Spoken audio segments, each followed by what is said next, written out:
Welcome to Toongiri. Cartoon Masti begins. Diwali का त्योहार आने वाला था। हर तरफ रौनक थी, हर घर जगमगा रहा था। लेकिन इस रौनक के बीच एक ऐसी भी जगह थी जहाँ पर सन्नाटा था। किसी भी चेहरे पर खुशी नहीं थी। दिवाली की रोशनी इस जगह तक पहुँच नहीं पा रही थी। ये था शहर का पुराना अनाथालय। शहर के बड़े कारोबारी मदन लाल ने कई साल पहले इस अनाथालय की नींव रखी थी, लेकिन उनके देहांत के बाद से ये अनाथालय खुद अनाथ ही हो गया। मदन लाल के बेटे ने अनाथालय की फंडिंग भी रोक रखी थी। पैसे न मिलने की वजह से वहाँ के देखरेख करने वाले सारे लोग भी अनाथालय छोड़कर चले गए थे, जिस वजह से यहाँ के बच्चों का जीवन बहुत कठिन हो गया था। अनाथालय के सभी बच्चों में से सबसे बड़ा अनिकेत था। अनाथालय के बच्चों का पेट भरने के लिए अनिकेत एक ढाबे पर काम करने लगा था और वहाँ से मिलने वाले कुछ पैसे और थोड़े बहुत झूठे भोजनों से सबका गुजारा कर रहा था। अरे गोलू, यहाँ क्यों बैठा है? और यह क्या, तू रो रहा है? क्या हुआ तुझे? भैया, मुझे माँ और बाबा की याद आ रही है। अगर माँ होती तो मुझे भूखा नहीं रहना पड़ता। देखो ना, वो बच्चे मिठाई खा रहे हैं। मुझे भी चाहिए मिठाई। गोलू की बात सुनकर अनिकेत अपनी जेब देखता है और उसकी जेब खाली थी। उसने गोलू से कहा, थोड़ा सब्र कर गोलू, कल दिवाली है ना, मालिक पैसे देंगे तो मैं सबके लिए मिठाई लाऊंगा, वादा है। अनिकेत की बात सुनकर गोलू और जोर से रोने लगता है। यह देखकर अनिकेत ने उससे पूछा, अरे मेरे भाई, तू रो मत, मैंने कहा ना कल ले आऊंगा मिठाई। अब चुप हो जा। हमारी जिंदगी औरों जैसी नहीं है। हम लोगों के नसीब में उनके जैसा जीना नहीं लिखा। तू समझा कर मेरे भाई। हाँ भैया, तभी तो रो रहा हूँ। पिछले साल दिवाली पर कितना खुश था। मेरे दिवाली पर ये कपड़े उन्होंने मुझे दिलाए थे। कितना अच्छा होता ना अगर उस दिन उस ट्रक के नीचे मम्मी पापा के साथ मैं भी आ जाता। मुझे ऐसे उनके बिना तो नहीं रहना पड़ता। ऐसे मत बोल गोलू, मैं हूँ ना। भगवान ने चाहा तो हम भी दिवाली जरूर मनाएंगे और तू दिवाली पर मिठाई जरूर खाएगा। यह वादा है मेरा तुझसे। इतना कहकर अनिकेत गोलू को गले से लगा लेता है। ये कहानी अकेले गोलू की नहीं थी, बल्कि उस अनाथालय में रहने वाला हर बच्चा इसी दर्द को झेल रहा था।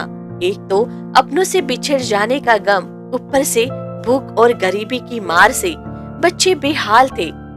ऐसे में सिर्फ अनिकेत ही तो था जो इन बेसहारा बच्चों का सहारा था। हालांकि अनिकेत खुद सिर्फ 16 साल का था और उसने भी अपने माता पिता को बहुत छोटी उम्र में खो दिया था, लेकिन इतने सालों में उसने खुद को संभालना सीख लिया था।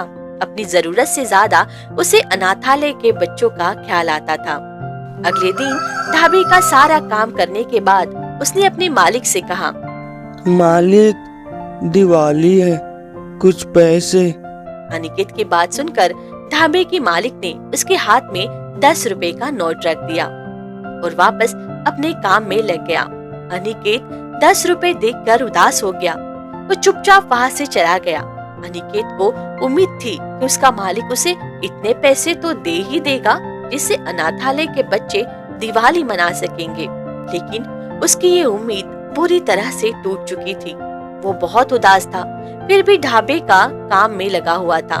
वो ग्राहक के लिए खाना लेकर जा रहा था। तभी अचानक उसका पैर फिसल गया और वह बहुत जोर से गिर पड़ा, जिससे सारा खाना भी जमीन पर गिर गया।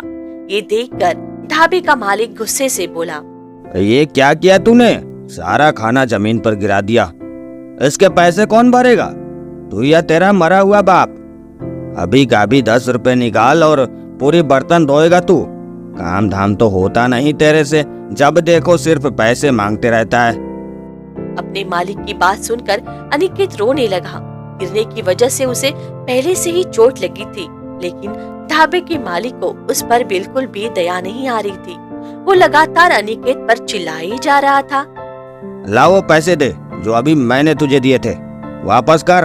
और सुन तो, आज घर नहीं जाएगा, पूरी रात बर्तन धोएगा और पूरा ढाबा साफ करेगा, अच्छे से समझ ले। मालिक, मैं सारा काम करूंगा, पर वह पैसे वापस मत लो मालिक, उन्हें वापस मत लो। पैसे ना लूं? कौन भरेगा इस खाने के पैसे? बता मुझे। इतना कहकर ढाबे का मालिक अनिकेत से उसके 10 रुपए भी छीन लेता है। अनिकेत रोने लगता है। अनिकेत जिस ग्राहक के लिए खाना लेकर जा रहा था उसका नाम अनुराग था। वो ये सब कुछ देख रहा था। उसे अनिकेत की हालत देखी नहीं गई और वह गुस्से में बोला, बस करो, मैं दूंगा तुम्हारे खाने के पैसे। खबरदार अगर इस बच्चे को कुछ कहा। कब से देख रहा हूँ इस बेचारे बच्चे के साथ इतना बुरा बर्ताव। तुम कैसे कर सकते हो? तुम्हारे अंदर तनिक भी इंसानियत नाम की कोई चीज है या नहीं? ठीक है, लेकिन नुकसान करेगा तो बोलूंगा ही ना। और तुम मुझे इंसानियत का पाठ मत पढ़ाओ। एक तो मैंने इसे काम देकर इस पर एहसान किया, ऊपर से ये मेरा ही नुकसान कर रहा है, कामचोर कहीं का। तुमने एहसान किया है, इसका ये मतलब नहीं कि तुम इसका शोषण करो। तुम्हें पता भी है ये नाबालिग है और तुम इससे बाल मजदूरी करवा रहे हो। इसकी क्या सजा है तुम जानते हो ना? या मैं बुलाऊं पुलिस को? अनुराग की बातें सुनकर ढाबे का मालिक डर जाता है और वहाँ से चला जाता है। अनिकेत को रोता देखकर अनुराग उसे कहता है, चुप हो जाओ बेटा, तुम ऐसे रो मत। अपने आंसू पोंछो और चलो मेरे साथ। अनुराग अनिकेत को लेकर मिठाई वाले के पास जाता है। बोलो बेटा, तुम क्या खाओगे? जी, मैं मिठाई। अच्छा, तो तुम्हें मिठाई खाना पसंद है? अरे ओ भाई साहब, तनी एक प्लेट मिठाई देना जरा। और हाँ, मिठाई एकदम गर्मा गर्म और ताजी देना। 4 प्लेट मिठाई। ठीक है भाई, 4 प्लेट मिठाई देना। अनिकेत की बात सुनकर अनुराग चौंक जाता है, पर वो अनिकेत से कुछ नहीं कहता और उसके लिए 4 प्लेट मिठाई मंगवा लेता है। अनिकेत इसमें से कुछ भी नहीं खाता, बल्कि सारी मिठाई बांधकर अपने साथ ले लेता है और अनुराग के सामने एक बार फिर हाथ जोड़ते हुए कहता है, भगवान आपका भला करे, आपका बहुत बहुत धन्यवाद। अनिकेत के चेहरे पर उसका दर्द साफ झलक रहा था। अनुराग उससे कुछ भी पूछने की हिम्मत ही नहीं हो रही थी। अनिकेत वहां से जाने लगता है और जाते हुए ढाबे के मालिक से हाथ जोड़कर कहता है, मालिक माफ कर दो मुझे, गलती हो गई मुझसे, आगे से ऐसा कभी नहीं होगा। हाँ ठीक है, अब ज्यादा ड्रामा मत कर और कल से कोई गलती नहीं होनी चाहिए, समझा? अनिकेत चुपचाप वहां से चला जाता है। अनुराग फौरन बिना बिल चुकता करके उसके पीछे जाता है। वो जानना चाहता था कि इतनी सारी मिठाइयों का आखिर अनिकेत क्या करने वाला था। कुछ देर में अनिकेत अनाथालय पहुंच गया। वहां पहुंचकर उसने सारे बच्चों को आवाज लगाई, मैंने वादा निभाया गोलू, देख मैं क्या लेकर आया हूँ। कहाँ हो सब लोग, जल्दी आओ। अनिकेत की आवाज सुनकर सारे बच्चे वहां आ जाते हैं। गोलू अनिकेत से पूछता है, क्या है भैया, क्या लाए हो, जल्दी बताओ ना। मैंने वादा किया था ना तुझसे कि दिवाली पर तू मिठाई जरूर खाएगा। यह देख, मैं सबके लिए मिठाई लाया हूँ। अरे वाह, इतने सारे मिठाइयाँ। अनिकेत के हाथों में मिठाई देखकर सारे बच्चे बहुत खुश हो जाते हैं। वो अनिकेत को गले लगा लेते हैं, लेकिन वो जैसे ही मिठाई उठाने की कोशिश करते हैं, तभी अनिकेत उन्हें रोककर उनसे पूछता है, अरे पहले भगवान का शुक्रिया और उन अंकल के लिए भी दुआ करो, और जो है बस यही है। तो इसके लिए सबसे पहले हमें भगवान को शुक्रिया कहना चाहिए। और तुम लोग को पता है, आज मुझे एक बहुत ही अच्छे अंकल मिले थे। उन्होंने ही मुझे ये सारी मिठाइयाँ खरीद कर दी। हमें उनके लिए भी भगवान से प्रार्थना करनी चाहिए। सभी बच्चे हाथ जोड़कर भगवान का शुक्रिया अदा करते हैं और फिर सभी मिलकर मिठाई खाते हैं। मिठाई खाकर बच्चों के चेहरे पर एक अलग ही मुस्कान आ गई थी। सभी बहुत खुश थे। वही दीवार की आड़ में खड़ा अनुराग ये सब कुछ देख रहा था। उसकी आंखों में आंसू आ गए। अब उसे अनिकेत से कुछ भी पूछने की जरूरत नहीं थी। वो तुरंत वहां से निकल गया और कुछ देर में वापस अनाथालय लौट आया। उसे देखकर अनिकेत चौंक गया और उसने बोला, साहब आप यहाँ? छोटू, तुम्हें गिनती नहीं आती क्या? इतने सारे बच्चे और सिर्फ 4 प्लेट मिठाई। मैंने देखा तुम सबको, किसी किसी के तो पूरी मिठाई तक नहीं मिली खाने को। चलो अब ऐसा करो, जल्दी से सबको बुला कर लाओ, मुझे सबसे मिलना है। सारे बच्चे अनुराग को शुक्रिया कहते हैं। धन्यवाद अंकल जी, आज आपकी वजह से सबको मिठाई खाने को मिली। धन्यवाद तो बनता है, पर अभी नहीं, दिवाली मनाने के बाद। चलो जल्दी बताओ, यह रॉकेट कैसे चलाना है? और यह फुलझड़ी, चलो जल्दी करो। यह पटाखे जलाने के बाद इतनी सारी मिठाइयां भी तो खत्म करना है तुम सबको। इन्हें अगर किसी ने नहीं खाया तो इन्हें बुरा लगेगा ना। अरे इसे तो मैं भूल ही गया, ये चिटपुटिये कौन फोड़ेगा? अनुराग की बातें सुनकर सारे बच्चे हंसने लगते हैं। अनुराग सारे बच्चों के साथ मिलकर पटाखे जलाता है और फिर सबको मिठाइयाँ भी देता है। सारे बच्चे खुश थे और सबको खुश देखकर सबसे ज्यादा खुशी अनिकेत को ही हो रही थी। वो एक जगह अकेला बैठकर सबको देख रहा था। अनुराग उसके पास गया और बोला, तुम्हें इनविटेशन कार्ड देना पड़ेगा क्या? तुम्हें दिवाली नहीं मनानी? क्या? इससे अच्छी दिवाली तो मैंने आज तक नहीं मनाई, ना ही इन सब ने, और ना ही मैंने पहले कभी इन सबको इतना खुश देखा है।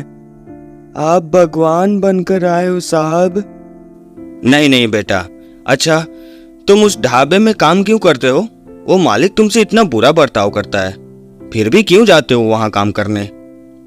साहब अगर मैं काम नहीं करूंगा तो इन सब का पेट कैसे भरूंगा? हाँ तुम्हारी बात भी सही है।